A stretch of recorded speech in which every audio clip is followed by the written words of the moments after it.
বললেন যে ছাত্ররা ত্যাগের রাজনীতি বাদ দিয়ে ভোগের রাজনীতিতে গেছে।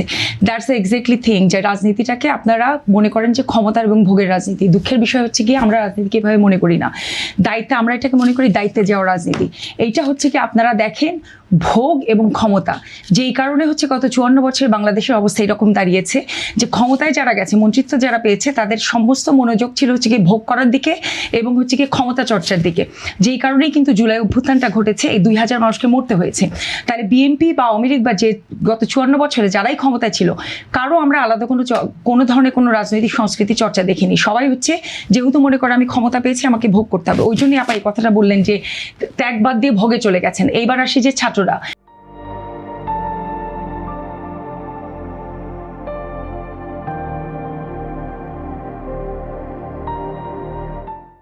তার মানে দেখেন এতদিন সংস্কৃতিতে কি ছিল, ছাত্ররা এবং ইউথরা হচ্ছে গিয়ে মরবে, রাস্তায় আন্দোলন করবে, তারা রক্ত দিবে, তারা মরবে তারা, এবং যুবাদের ইউথের ছাত্রদের রক্তের উপর দাঁড়িয়ে ক্ষমতায় যাবে কারা, বা আমরা যেটাকে বলি দায়িত্ব, ক্ষমতা এবং ভোগ করবে কারা, বুড়ারা। সরি আপা, এই কালচার, এই সংস্কৃতিটা ভাঙতে হবে। ওইটা ভাঙার চ্যালেঞ্জ নিয়েই হচ্ছে গিয়ে এনসিপির যে কারণে তারুণ্যের রাজনীতি তৈরি হয়েছে। এইটা কোনো রাজনৈতিক সংস্কৃতি হইতে পারে না যে মরার সময় আপনি ইয়াংদেরকে আগায় দিবেন আর ক্ষমতা দখল করার সময়, শাসন করার সময় আপনারা বুড়াদেরকে আগায় দিবেন। এই রাজনীতিক সংস্কৃতিকে অবশ্যই ভাঙতে হবে। সেই ভাঙার প্রতিশ্রুতি নিয়ে আমরা এখানে এসেছি। আবার একটা বললেন যে কি, যে অ্যাকশনে যাচ্ছে না কেন পুলিশ বা ইন্টারিম সরকার। গত 10 মাসে সারা বাংলাদেশে খোঁজ নিয়ে দেখেন, সমস্ত বিএনপি ক্ষমতায় ছিল না, অথচ সমস্ত চাঁদাবাজির সাথে যুক্ত ছিল বিএনপি। আমি ঢাকা 19-এ সাভার আশুলিয়ার যে বাস্তবতা, সেই বাস্তবতা ধরে ধরে বলছি। আপাও নিজে খুব ভালো করে জানেন, প্রত্যেকেই খুব ভালো করে জানেন। মামলা দিতে গেলে পুলিশ মামলা নেয় না। মুখে মুখে বলা হচ্ছে যে জামাতে ইসলামী এবং হচ্ছে গিয়ে এনসিপি আছে হচ্ছে গিয়ে দায়িত্বে বা ক্ষমতায়, কিন্তু পুরাপুরি হচ্ছে গিয়ে চালাচ্ছে বিএনপি। এলাকা এলাকার সমস্ত জায়গায় হচ্ছে গিয়ে চাঁদাবাজি করছে বিএনপির। এই যে বিএনপির তাদের আঞ্চলিক পর্যায়ে যে নেতাকর্মী এবং সন্ত্রাসীরা আছে, তারা মামলা দিতে গেলে পুলিশ যখন মামলা নিচ্ছে না, আবার আপনারা এসে বলছেন যে ইন্টারিম গভর্নমেন্ট হচ্ছে কি ব্যবস্থা নিচ্ছে না কেন, মামলা নিচ্ছে না কেন। কাজে এগুলি হচ্ছে কি একদম দ্বিচারিতা বা অন্যের ঘাড়ে আসলে দোষ দেওয়ার বাইরে আর কোনো জায়গার কিছু না। আরেকটা বলছেন আপনারা, ধরেন জামাতের সাথে গেল কেন, ভেরি ফানি। দুইবার জোট আপনারা করে আসলেন, করে আসার পর এখন বলা হচ্ছে যে জামাতের সাথে আসলে এনসিপিকে ট্যাগায়িত করে যে বক্তব্যটা আনা হচ্ছে, যে রাজাকার বাইনারিকে আমরা ভেঙে দিয়ে আসলে জুলাই অভ্যুত্থানটা হলো। জামাতে ইসলামী এবং জামাত শিবিরের আমাদের কথা হচ্ছে আমরা জোটে যাব না কেন, আমাদের একদমই কৌশলগত ঐক্যের অনেকগুলো কমন জায়গা আছে। একদম ফান্ডামেন্টাল প্রশ্ন, জামাত ইসলামী বা শিবির কি প্রো-জুলাই পলিটিক্যাল ফোর্স? ইয়াস, তারা প্রো-জুলাই পলিটিক্যাল ফোর্স। তাহলে আমরা যদি প্রো-জুলাই পলিটিক্যাল ফোর্স, তাহলে আমরা কেন যাব না? বরং যে এই যে তুমি কে আমি কে, রাজাকার রাজাকার, এই স্লোগানটা আসলে কি বলেছিল? বাংলাদেশে যে বাইনারি রাজনীতি, যে রাজাকারের যে মুক্তিযোদ্ধা রাজাকার বাইনারি রাজনীতি, যার উপর দাঁড়িয়ে আওয়ামী লীগ 17 বছর ধরে এই বাইনারি রাজনীতিকে ক্যাপিটালাইজ করে, পুঁজি করে তার রাজনীতিটা করেছে। বেসিক্যালি এটাকে তো সে প্রফিট হিসেবে বিক্রি করেছে, তার বাইরে সত্যিকারের রাজনীতি তো করেনি। তাহলে সেটাকেই আপনারা আপন করে নিয়ে আবার করে রাজনীতি শুরু করেনি। যদি আপনারা আমাকে শেষ করতে দেন, যদি তারা সৎ থাকতেন তাদের এই স্টেটমেন্টে, তাহলে যে দুইবার তারা জোট করেছেন জামাত ইসলামের সাথে, সেই দুইবার তারা জোট করতেন না। আমাদের অবস্থান খুব পরিষ্কার, এবং সে পরিষ্কার কতগুলো জায়গা থেকে আমরা জামাত ইসলামীর সাথে আমাদের জোট করেছি। সে একটা হচ্ছে কি সংস্কারের প্রশ্নে আমরা এবং জামাত ইসলামী কি 11 জোট আমরা ঐক্য করি, আমরা প্রো-জুলাইয়ের প্রশ্নে আমরা ঐক্য করি, আমরা বাংলাদেশে একটা ইনসাফের রাজনীতির প্রশ্নে ঐক্য করি। সেই সমস্ত ঐক্যগুলোকে রেখে এটা একটা কৌশলগত জোট হয়েছে। কিন্তু এই যেই বাইনারিগুলোকে আমরা ব্রেক করলাম জুলাই, সেই সমস্ত বাইনারিকে তারা যে আবার করে ফিরিয়ে নিয়ে আসছেন, যে বাইনারিগুলোকে ক্যাপিটালাইজ করে আওয়ামী লীগ সবচেয়ে বেশি প্রফিট করেছে।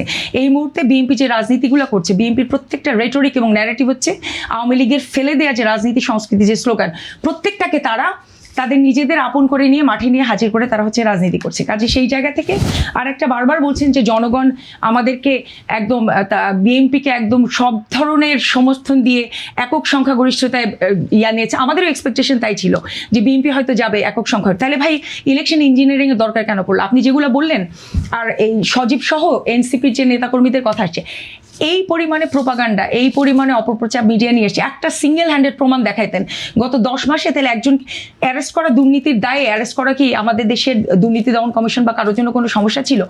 একটা ছেলেপুলেকে আপনারা অ্যারেস্ট করে দেখাইতেন। কিন্তু আপনাদের জন্য বিএনপির তো ভুরি ভুরি আসলে চাঁদাবাজি প্রমাণ আছে, ইচ অ্যান্ড এভরিবার। চাঁদাবাজি আসলে আমাদের দায় না, আপনারা বের করে দিচ্ছেন। বের করে দেওয়া নিয়ে তো আপনাদের দলের সিস্টেমটা চেঞ্জ হচ্ছে না। একদল যাচ্ছে আর একদল করছে, কিন্তু আপনারা তো অ্যাডমিট করছেন যে এই কাজের সাথে আপনারা যুক্ত। আর এনসিপির ক্ষেত্রে আপনারা প্রমাণ করতেন যে আসলে তারা যে অবজেকশন করে, কমপ্লেইন করে, অপরাধ প্রমাণের দায় তার। অপরাধীর কখনো দায় প্রমাণ না যে সে যে সে যে নিষ্পাপ বা তার যে অপরাধটি করেননি সেটা প্রমাণের দায় আসলে অপরাধীর না।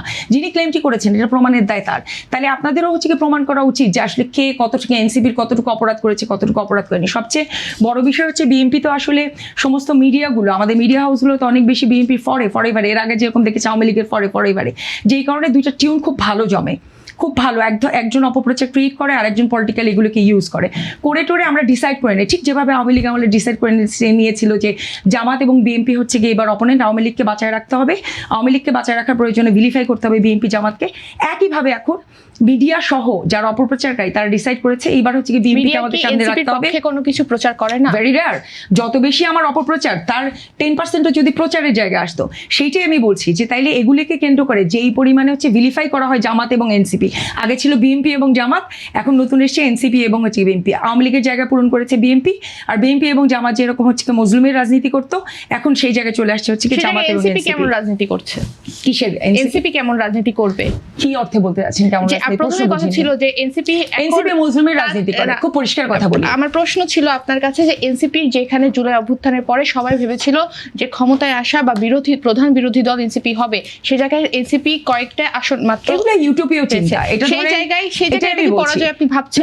Absolutely not. কারণ হচ্ছে কি এটা প্র্যাগম্যাটিক হইতে হয়। আমাদের বাংলাদেশের মতো একটা রাষ্ট্র ব্যবস্থা, একটা দল এক বছরের মধ্যে পুরো দেশের এনসিপির উপর একটা আশা ছিল। আশা থাকার বাস্তবতা অনেক আকাশ পাতাল পার্থক্য। প্রত্যাশা থাকলেই যে একটা দল বাস্তবতা মেনে সেই প্রত্যাশা পূরণ করতে পারবে, একদমই না। অবশ্যই আমরা প্রত্যাশা পূরণ করতে পারিনি। তার কারণ হচ্ছে একটা বাস্তবতা আছে। কোনো রাজনৈতিক দল বাংলাদেশের ইতিহাসে কেন ওয়ার্ল্ডের ইতিহাসে খুব কমই আছে যে একটা রাজনৈতিক দল এক বছরও তার বয়স হয়নি, এক বছরের মধ্যে এনসিপি আমি তো মনে করি যে এটা একদম মাইলস্টোন অ্যাচিভমেন্ট। একটা রাজনৈতিক দল বাংলাদেশের মতো পার্সপেক্টিভ কনটেক্সটে জন্ম নিয়ে এক বছরের মধ্যে রেজিস্ট্রেশন করে ইলেকশন করে 7টা ডিরেক্ট এমপি দিচ্ছি আমরা হচ্ছে গিয়ে ইয়াতে, আর আমাদের 3জন আপার হ্যান্ড, ইন টোটাল 10 জনের মতো আমরা হচ্ছে কি মন্ত্রী পরিষদে সংসদীয় পরিষদে আমরা দিতে পারছি। এটা তো আমাদের জন্য হিউজ অ্যাচিভমেন্ট। কি কারণে এটা আমাদের ফেইলিউর হবে? বিরোধী দল বলতে সেটাই আমি বললাম যে প্রত্যাশা আর বাস্তবতার মধ্যে সবসময় ফারাক থাকে। মানুষ এবং মানুষের প্রত্যাশা, আমাদের 18 মাসে আমরা দেখেছি দেশে যত অন্যায় অবিচার যাই হয়েছে মাঠে, কিন্তু সব মাঠে দেখেছি এনসিপি বা ছাত্রদেরকে বেশি। সেই জায়গায় তো সবাই এক্সপেক্ট করেছিল প্রধান বিরোধী দল এনসিপি হবে।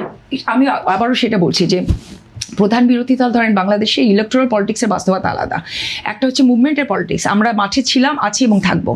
জনগণের দাবি দেওয়া নিয়ে মাঠে আমরা যেভাবে ছিলাম সেভাবেই আছি, সেভাবেই থাকবো, বিরোধী দল অবস্থানেই থাকবো।